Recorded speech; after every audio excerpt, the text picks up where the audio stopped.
We're sisters, best friends, and authors on a mission to help you stoke your creative fire and live the life of your dreams. We believe that purpose fuels passion and that creativity is your secret weapon for mass construction. There's never been a better time to bless the world with your dream realized. You're listening to The Kate and Abbie Show. What's up, guys? Welcome back to another episode of The Kate and Abbie Show. We're very excited to have you here with us today. We're going to be discussing writing hacks for laser focus. Now, I am a type of person who hates to use the word hack because it sounds just kind of like not really my style, kind of like cheating your way to the top or something. But hack within the sense of like little things you can tap into that make your life easier. So that it's in that sense that we're using the word hack, not that you're like doing something underhanded. So these are tips, hacks, whatever you want to call them, that are going to help you tap into your own focus in a very specific and simplified way. So these are things that Abbie and I use quite a bit. I would say on a daily basis, we use these things that we're going to talk about today, these methods for focus. But first, before we get into it, we have to thank our sponsors, who are you guys. You're the ones who support this show and make it possible, and we so appreciate your support. So if you get value out of this podcast, go to patreon.com/The Kate and Abbie Show and help us keep it alive and free of interruptions. So a lot of times we get distracted when we're writing. Every writer experiences this, whether it's the internet that's distracting you or things going on in your own home. One of the number one questions I think that Abbie and I get asked through our YouTube channels respectively and through email is, how do I stay focused when I'm writing? How do I stay focused to be able to actually finish my book?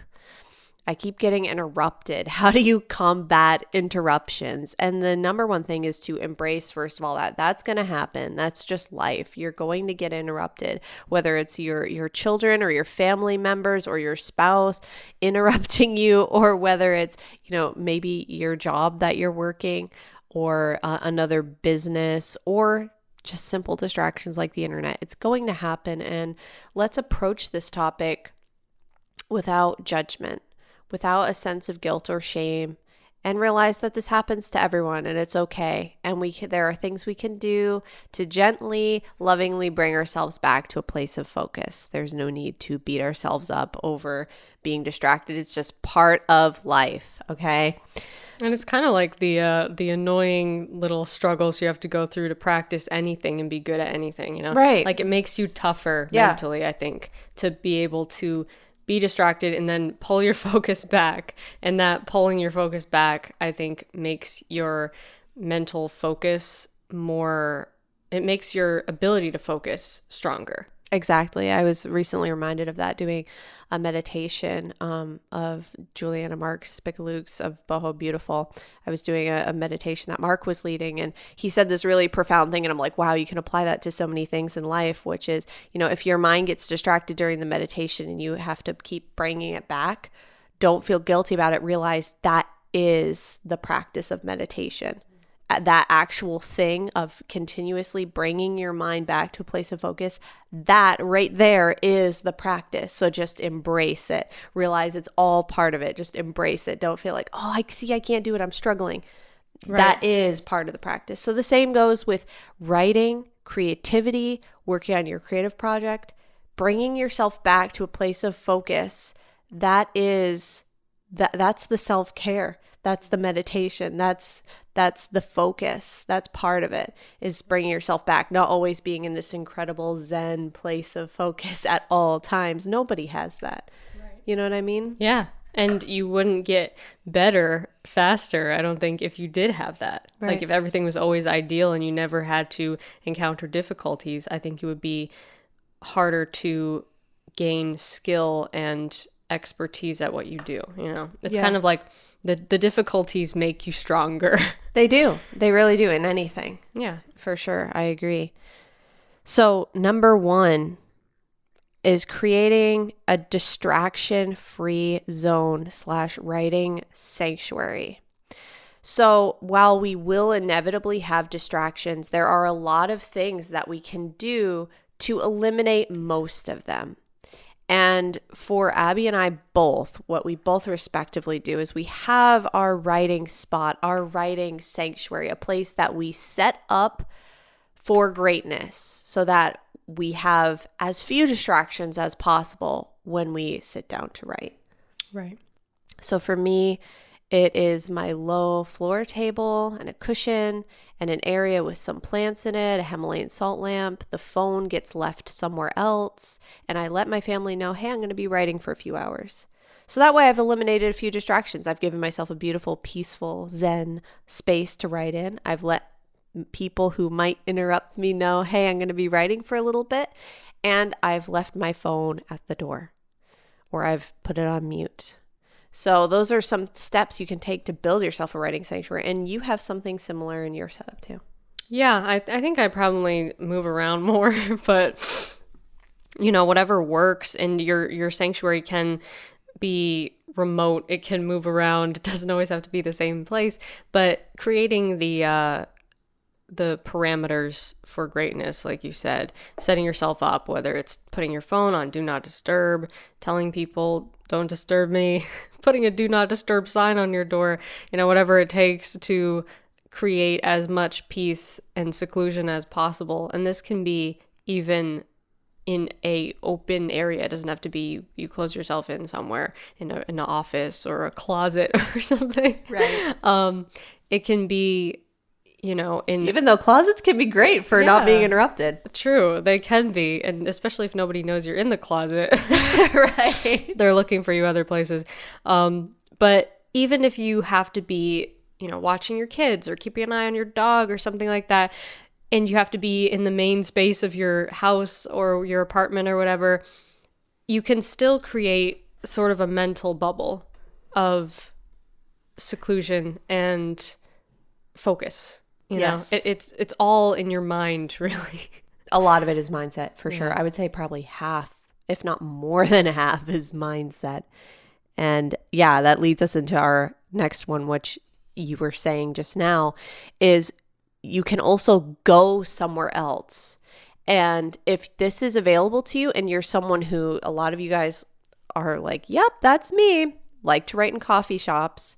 So if that's available to you and hey, I feel really inspired when I just take off for a few hours and I go to my favorite, cafe or coffee shop or, whatever place you like to hang out. Maybe it's a park, and you write and you get some creative work done.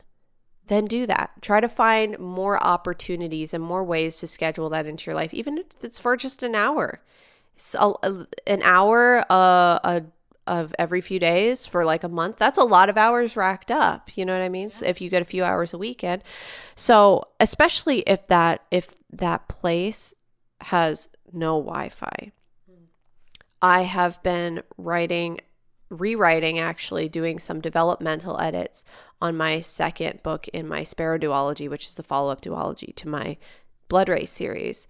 And I have been writing out of my camper, which my husband and I are living nomadically out of our little camper that we renovated. And I do not have Wi-Fi, and I've been getting so much done. So I'll sit down first thing in the morning with my cup of coffee, and I will get into my writing zone, and I will stay in that zone, I've found, for about 3 hours without any interruption, because the internet just virtually is not an option. So when I'm like, oh, I wonder if this email came through, I wonder if I should check the tracking on that package. For some reason, that's always one for me. I don't know if anyone else does that, but I'll start thinking about, I think that package is going to be delivered. I should check the tracking. And then it's like that excuse to get online. When that's not there, when that's not available to me, I just am like, oh, well, the easier thing to do is just keep going. Right. It makes keep going the easier option. Yeah, exactly. And even if you do have Wi-Fi, a lot of computers have Wi-Fi limiter apps that you can like limit your Wi-Fi, and now it becomes harder. Right, don't you use something like that? That's like a 5-minute timer or something like that. I use timers, and I also have used the time, what is it called? I can't remember what it's called. Something about focus. We can link some of these assets below so that you guys can like check them out if some of you guys are interested. That's built into Mac. That's like Time Limit. It's called Time Limit. And you can limit your time on certain apps, or you can make only certain apps available between, certain times.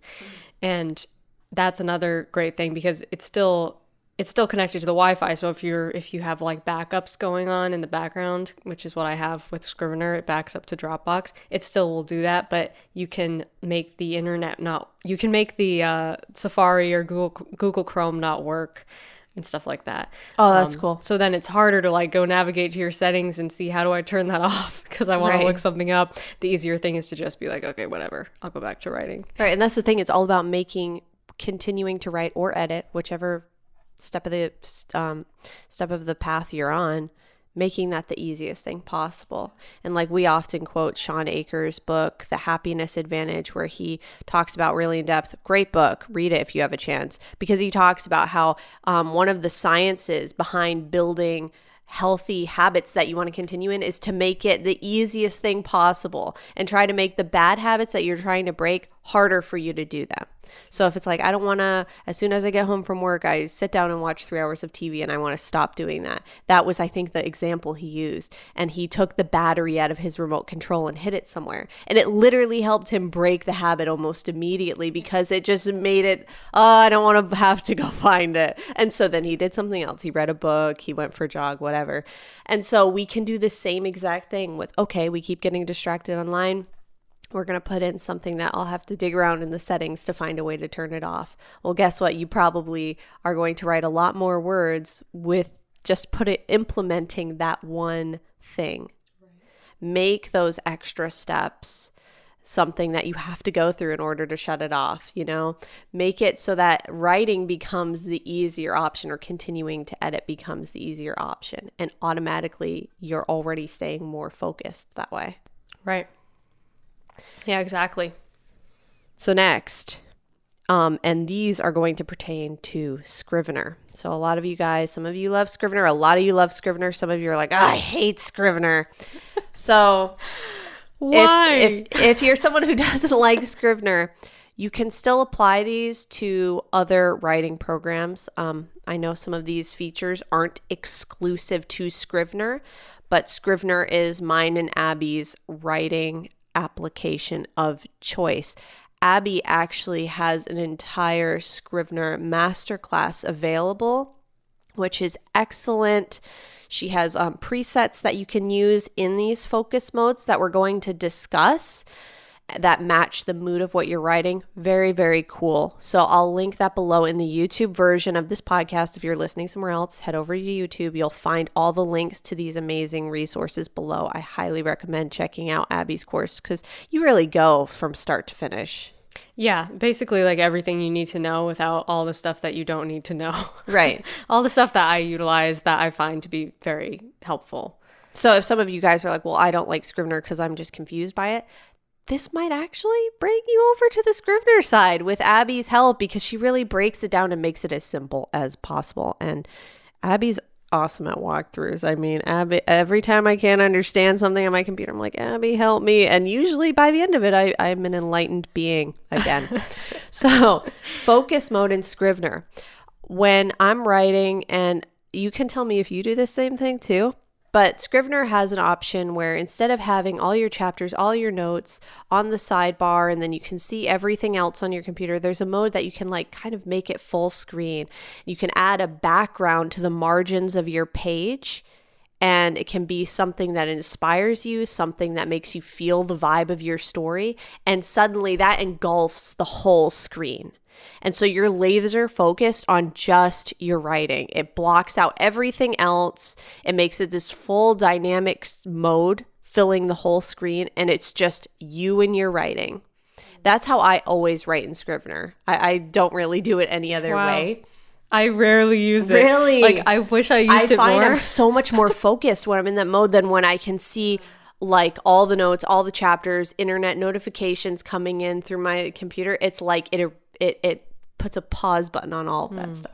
I do use it sometimes. I should use it more, honestly, because there are times when I get distracted because I'm looking at my binder and I'm like, oh, I have to go look at that and look at this.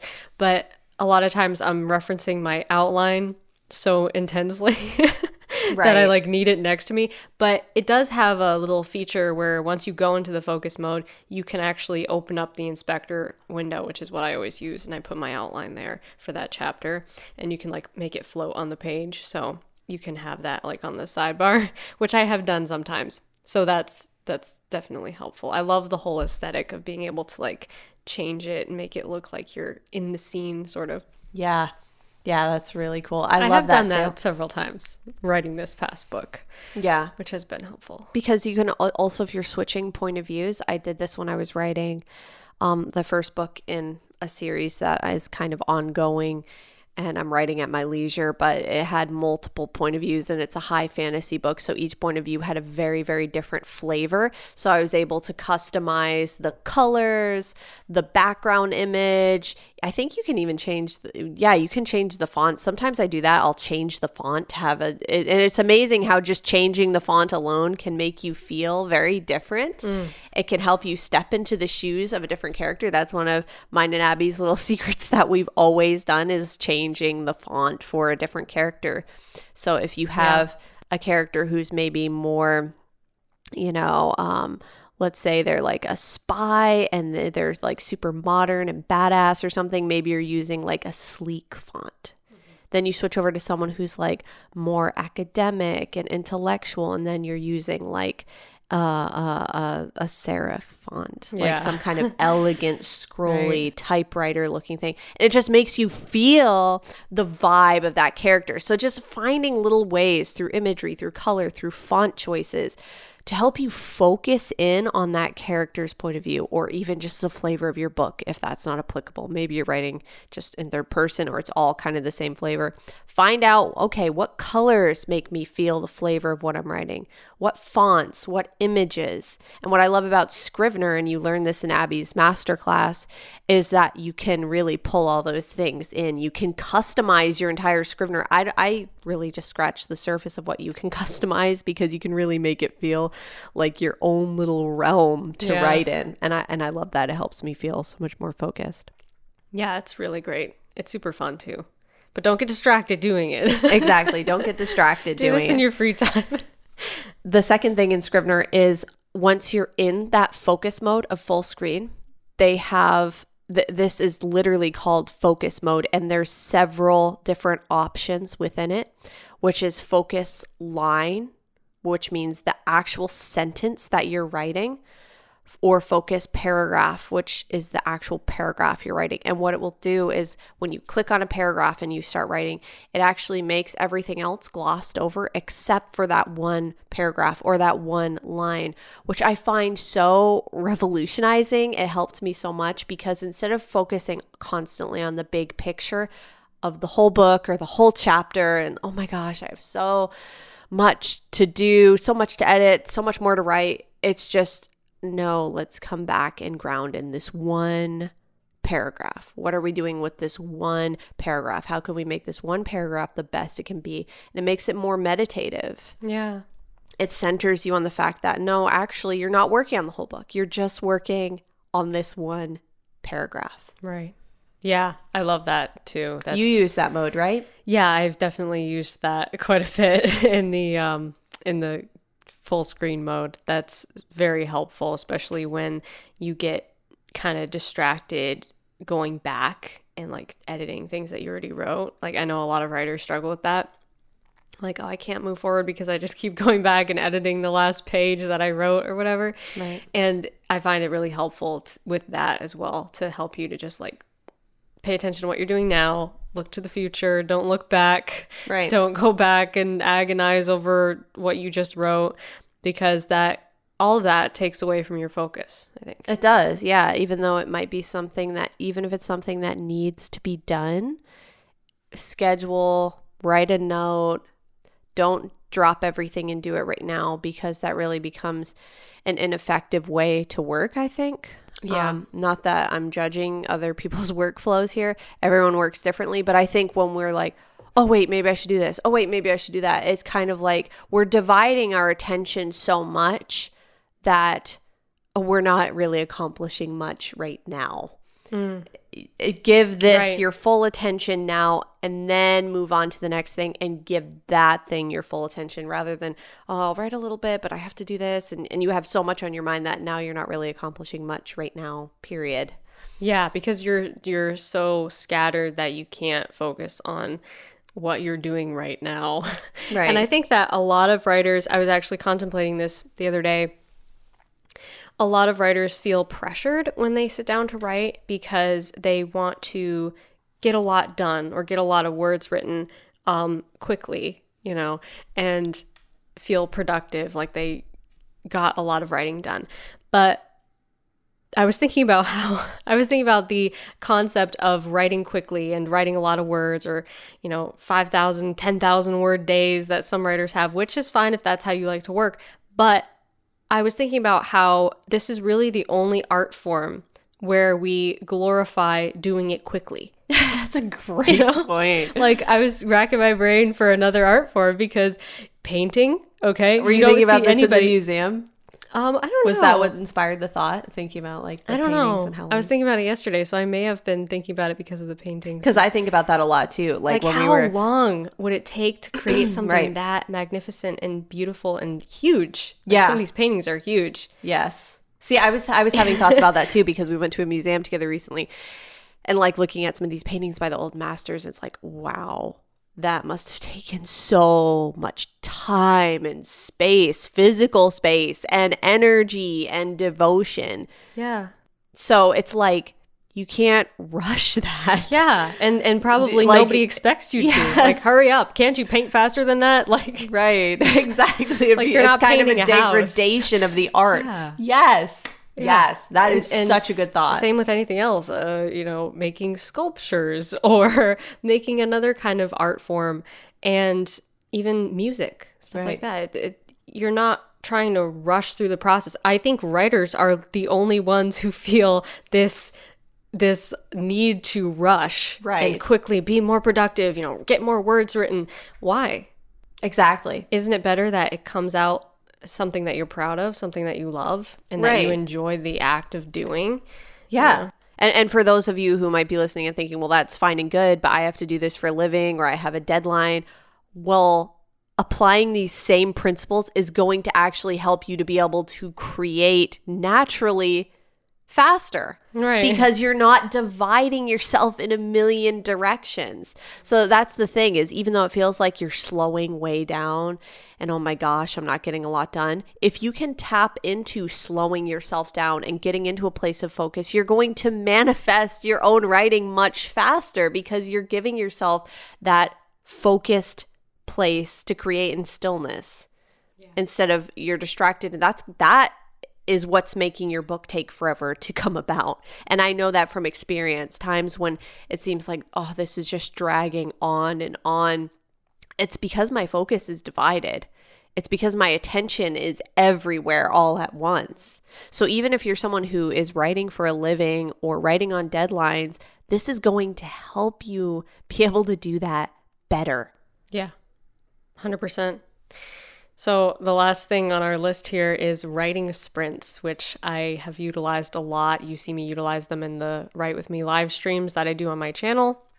And I do like writing sprints, but coming off of what we just said about writing quickly, I try not to use them to pressure myself to write quickly or to compare my word count from one sprint to the next, because I find that to not be helpful.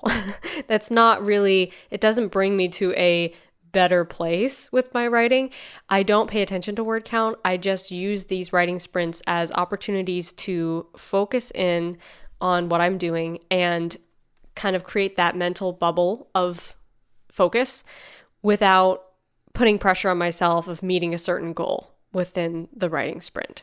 So I personally recommend using writing sprints as a tool to focus, but not necessarily a means of writing a ton of words really quickly. Right. Yeah. Because the word it shouldn't sprint, be like a yardstick by which you're measuring yourself. Like, oh, am I good enough? Did I write fast enough? It's more like, okay, guess what? It's kind of like doing a meditation. Like, hey, for the next 15 minutes, I'm going to sit here and breathe and not do other things. It's a conscious decision to not do other things and focus in on one thing. Right. And that's what you're doing. It's almost like a meditation with your writing practice is, hey, for the next 15 minutes, I make a pledge to myself to not get distracted and to just write and see what happens. You're really showing up for yourself. Right. Yeah, totally. So that can be really helpful. I know that has helped me in the past. And if you're unfamiliar with writing sprints and you haven't done them, which I haven't really ever utilized writing sprints, but I can see where it would be totally helpful. If you want to try them out, Abbie just came out with a really awesome, if you've missed some of her Write With Me live streams, she actually has a guided writing session now. Like, do you want to talk about that for a second? Because that's so good for someone who's like, hey, I want to try that, but I'm not really sure where to start. Yeah, definitely check out this video that I put on my channel. It's an immersive writing session.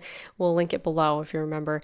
And because you actually designed that to help eliminate distraction. Yes, exactly. It's designed for deep focus. So there's some nice relaxing ambient music, and it goes through 4 different writing sprints with breaks, 5-minute breaks in between, 25 minutes on, 5 minutes off.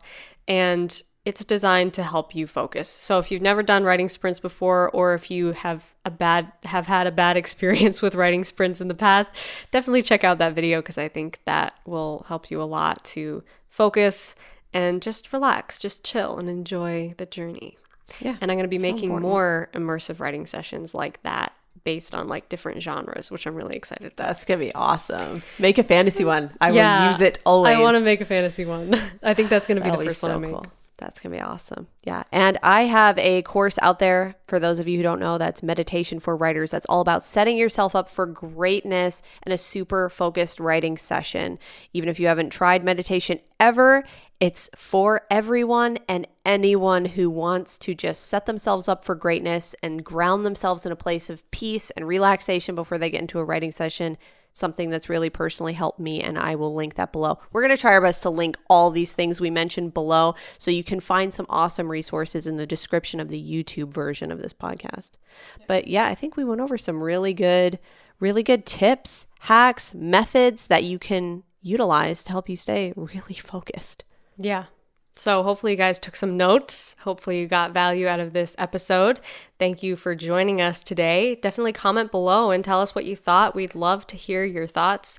Join the discussion. We always love to hear what you guys think of these episodes.